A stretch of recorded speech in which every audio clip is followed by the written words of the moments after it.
Yes, people, it is match day, and the mighty Tractor Boys, we're at home today as we take on Leicester City in this Boxing Day clash. I'm excited about this one. I'm looking forward to seeing how Town go up against former Premier League champions. They've got a wealth of talent. In my opinion, they're the strongest out of the relegated sides, so it'll be interesting to see how McKenna puts the team out today. One thing we know about McKenna and this group of players is we don't have bad back-to-back performances. May not get the win, but certainly I think we've got enough today to at least take a point of them. I think there could be a few changes, 2 or 3 changes to the lineup. I think if we look at the way Leicester play as well, there'll be space in behind. So do you bring in Taylor for Luongo maybe? You know, he's more attack-minded. Maybe this game might suit Jack Taylor better. I think Wolfie will come back in anyway. And, you know, does Broadhead need a rest? Is this a game for Hutchinson or Harness maybe to start? So that will be interesting to see. But over the years, I think we've played 70 times. We've played each other. Been pretty even. I think there's been 17 draws. We've won 26 games. They've won 27. So we could tie it up today, 27-27. I think Leicester's one of those clubs that a lot of football fans have a bit of a soft spot for. Certainly after that amazing feat that they achieved by winning the Premier League when, what were they, 5,000 to 1 or something. And obviously won the FA Cup as well a couple of seasons after that, was it?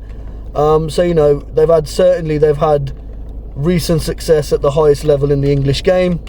So, you know, there has to be kind of respect given to them anyway. I'm quietly confident.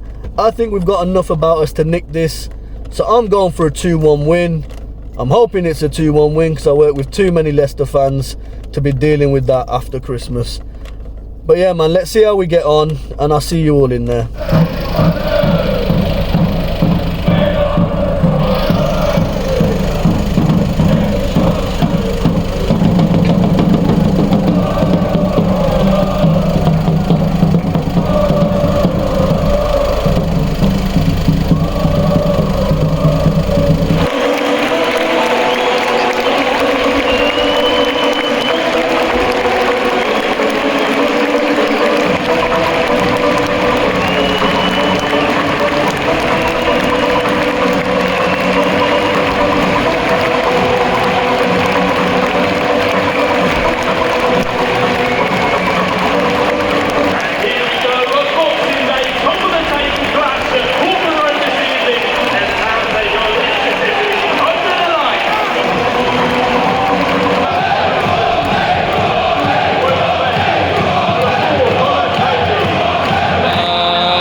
Hark now, hear the Ipswich sing, and Norwich run away, and we will fight forevermore because of Boxing Day. Oh. We won the league in '62.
Leicester scoring 1 or 2. Looks good. Looks fine. Fred the double's on my mind. That is Ipswich number 9.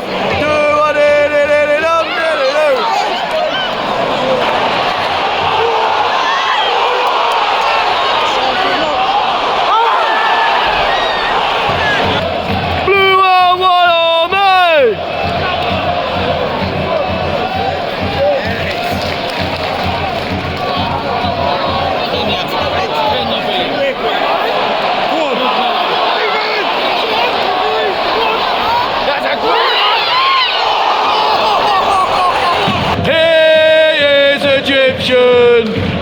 Portman runs his kingdom. We think he's fucking brilliant. He's Sam Morsy.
Super Samy Morsy. We've got the privilege to be here, 30,000 in an amazing team, while the plight continues in Palestine. You know, we're the lucky ones, we get to play football for a living. And yeah, we drew, we're doing well, we're enjoying it, we're very blessed, very privileged to be in this position. What we saying about that one then, peeps? Just got home, so I thought I'd do a quick little match review. So let's get into it. After Saturday's performance, it was important that we got off to a fast start against Leicester and, you know, really got at them from kick-off. And I thought we did that. Certainly that first sort of 20 odd minutes, I thought we dominated the game. You know, our passing was better, our link-up play was better. You know, we were creating opportunities and chances. You know, we felt a bit more cohesive and a bit more in sync. It was back to the, you know, the Ipswich that we were so accustomed to under Kieran McKenna.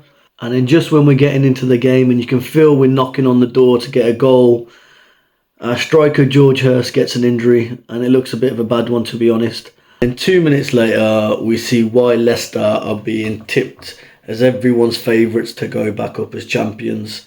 Mavididi, I think that's his name. I think I'm pronouncing it right. Apologies if I've butchered it there. But yeah, Mavididi had a few opportunities where he had found space out on that left-hand side. But yeah, he was able to just kind of cut inside and curl 1B on Hladky. I don't think Hladky could have done much more, to be honest. It's just a really good finish. And then yeah, they grew into the game a bit more. They had a few good opportunities. I thought Hladky made some smart saves to keep us in it. But then towards the end of that first half, I thought we were the stronger team and I thought we were growing back into it. And we certainly ended the half and went into half time as the stronger of the two teams. That second half was probably, you know, the best 45 minutes of football we've played this season. You know, I thought I talked about it the last couple of vlogs and I said, you know, that kind of sync or that cohesion seemed to have gone a little. But we seemed to be back at our best. And yeah, you just felt it was a matter of time until we were going to find that goal. And even before, you know, the late equaliser comes, I think Ladapo had a really good chance, which just goes wide. I think a couple of corners we've had where Burgess has headed over. Another day, maybe that goes in. And then, yeah, the skipper, captain fantastic, Mr. Samy Morsy pops up with an equaliser in the 93rd minute. He doesn't score often, but he scores important goals. And that was an important goal, one that we needed. Certainly with Southampton even winning. But yeah, very important goal. And the attitude after, it wasn't a relief, we've got a point. It was get the ball, put it on the centre spot, let's go again. And, you know, if that game was to go on for another 10, 15, 20 minutes, I think we'd have found another goal, to be honest. But yeah, all round, just a good team performance. I thought defensively we were really good. And I know that sounds kind of mad to say because, like, we conceded the goal. But yeah, man, I thought we dealt with their threats really well. Thought, you know, we were first to the ball on a lot of things. You know, there was a lot, you know, we were hungrier for it today. I don't think they really got the best of us this evening. And yeah, Wolfie, man, I just want to shout him out, man, because I think there's been a few questions about, you know, his role in the team and all the rest of it. He's just a Rolls Royce of a player. And I think he gets a bit of unfair criticism because he's a bit of a laid-back character. But don't, you know, what's that old saying? Don't judge a book by its cover and all that. Well, that's what we're kind of doing, right? If we're looking at him and saying, oh, because he's not screaming all the time or shouting all the time, he doesn't care, this, that and the other. Nah, like, we don't know what goes through a man's head. We don't know how they think and all the rest of it. Like, look at a duck. It's going to sound mad, but look at a duck, yeah? If you see a duck on the water, above the water, it's just calm, relaxed, not a care in the world. Under the water, its feet are going mad, like swimming away or whatever, right? Well, that's like Wolfie then, isn't it? So, the above the water is Wolfie's calm exterior where he's just laid back and relaxed. And the below the water is his footballing brain where every time something's happening on the pitch, he's thinking about things going on, and he's probably got 100 different things going through his mind or whatever. So yeah, man, I thought he did really, really well today. Taylor, I thought Taylor did well. You know, some of the passing from him, he's just exquisite with the ball, isn't he? And then Harness, I thought Harness did really, really well today. He was neat with the ball. Passing was accurate, made some really good runs, link-up play. Bit fortunate maybe not to get sent off. Kind of lashed out in frustration after, I think it was Davis was hacked down and we didn't get a foul. But yeah, he did really well. And then, yeah, the subs as well. So Jackson, he's a bit of a Marmite character, I think, at the moment. But I'm a Jackson fan. I personally think he's better out when he's out wide. He's not a target man. He's not a hold-up player. So, you know, trying to implement the game plan that we had for George Hurst was never going to work straight away. But he hustled, and you know, he certainly ran his socks off. And the one thing you can always say about Caden Jackson is he'll always leave it all out on the pitch. Broadhead, you know, some good flashes. Again, just can't really find his shooting boots. Thought there was a couple of opportunities where maybe he tried to be a bit too clever and he could have just, you know, smashed it or whatever from there. Who else? Come on, Amari, what a player, star boy. You know, he's a bums off seat type of player, isn't it? Every time, you know, he's got the ball, you know he's going to do something good. Ladapo, I thought he did well. Unlucky not to score, like I said. And then obviously Luongo, yeah, how do I forget Luongo? I thought Luongo did well. He made some good forward runs as well, which we're not, you know, we have seen, but not so much this season. So that was good to see as well. But yeah, man, really, really good, solid team performance. I think man of the match, it's got to be Samy, hasn't it? You know, Mr. Morsy. I thought he was, goal aside, I thought he was incredible. I think a close second would probably be Wolfenden. But yeah, man, really encouraging performance. Happy with the result. We're 5 points clear of Southampton now. We're 8 points clear of Leeds. And, you know, one more game and then that's the December's fixtures done. And if we look at that, we had Coventry, last year's playoff finalists. Middlesbrough, last year's playoff semi-finalists. Watford, you know, recent Premier League team. Who did we have after Watford? Who was that insignificant team we played after Watford? There was a team we played after Watford. I've completely forgot. Really insignificant. Like, no point in them being part of the 92. Who? Oh, Norwich. Yeah, Norwich. So we played Norwich. So we got 3 wins there. A draw. Loss at Leeds. And a draw. So what's that? 11 points out of a possible 18. And you look at that running, and that's, you know, our hardest month in the calendar anyway. So yeah, I'm sure, you know, even the most die-hard Ipswich fan wouldn't be dreaming of the situation we're in at the moment. You know, we're just over the halfway stage, 5 points clear. We've got a real opportunity now to get promoted to the Premier League. So Ashton, who I'm sure is probably on the phone now or whatever, and you know, doing all these deals and whatever, but we need those reinforcements in sooner rather than later. So that'll be interesting to see how that kind of transfer window develops. But yeah, man, 1-1 against former Premier League champions, arguably the best team in the league, and you know, even the most hardened Leicester fan would say I think they were fortunate to get a point. But yeah, on to, is it QPR we've got on Friday? I can't remember if that's a 3 o'clock kickoff or 7:45 kickoff, but I'll see you there.